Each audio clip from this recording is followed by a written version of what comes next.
So we have the Gettysburg Brass Band Festival this June, and it was supposed to be the whole band, but with COVID, and they weren't sure if there'd be a rain date or a rain site, I should say, and there were a lot of unknowns. So we decided to kind of put feelers out to the band about who's comfortable with this. And Athena, people basically pay to play in Athena. You pay for your hotel, you pay for your transportation, and there's not a whole lot monetarily speaking that gets back. In fact, nothing gets back right now. So it's very much a gig because you really love the group.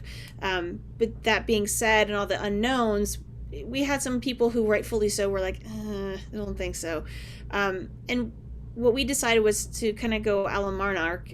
We did COVID Scramble Athena, so it's a small group, and it's going to be fun music. It's going to be good music, and I think you're part of that. I get to play bass trombone again. And then I'll be conducting on some stuff, but it's just a bunch of shorter tunes that are not brass band. They're just like dectets, octets. I think that's been a good choice as we kind of see what's happening with the COVID and everything else. And hindsight 2020, had we known like the mask mandate would be gone and all that stuff, maybe we could do a full band, but for now I think it's the right decision.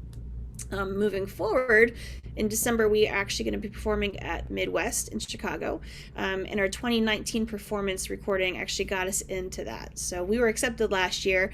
Chicago Midwest went virtual last year, and so they extended the invitation to this following December. So we accepted. And then after that is IWBC in North Texas in May of 22, which we are excited for.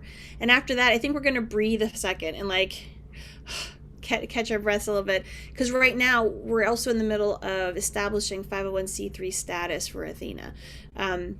So like Monarch is part of IWBC. It's like it was born out of IWBC, and Athena was born out of the idea of Monarch, but is not technically part of IWBC. And so funding is a little funky. We don't really have a lot. We do get paid sometimes, and right now that's been it's been a tricky, how do we do this and do it legally and somebody's going to get hit with tax implications. So in order for the group to be able to fundraise for things like Midwest or other kinds of trips, and in order for a single person not to get hit with all the taxes for fundraising, we're establishing 501c3, which is a process. And I'm very grateful to our executive board for doing that process, because Lord knows I don't understand any of it. So Amy Cherry is a goddess. That's all I will say about that. I think we all know that already.